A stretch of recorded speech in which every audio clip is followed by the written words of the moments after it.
दिव्यांग विद्यार्थ्यांसाठी कार्य करणारे आणि त्यांना मुख्य प्रवाहात आणण्याचा प्रयत्न करणारे माजी आमदार बच्चू कडू यांनी पुन्हा एकदा आपली समाजसेवेची भूमिका अधोरेखित केली आहे।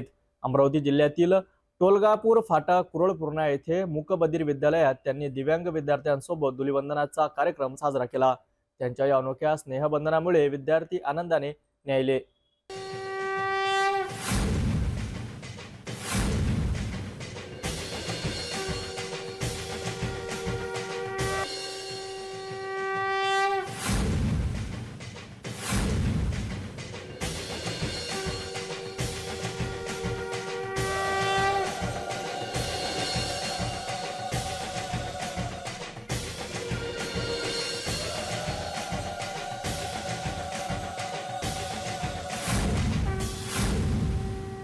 दिव्यांग विद्यार्थ्यांसोबत साजरा केलेला हा धुलीवंदन सोहळा केवळ रंगाचा नव्हे तर प्रेम, आपुलकी आणि समानतेचा संदेश देणारा ठरला।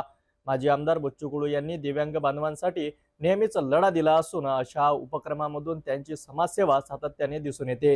हा अनोखा सोहळा विद्यार्थ्यांसाठी अविस्मरणीय ठरला आणि त्यांच्या चेहऱ्यावरील हास्य हेच या उपक्रमाचे खरे यश आहेत।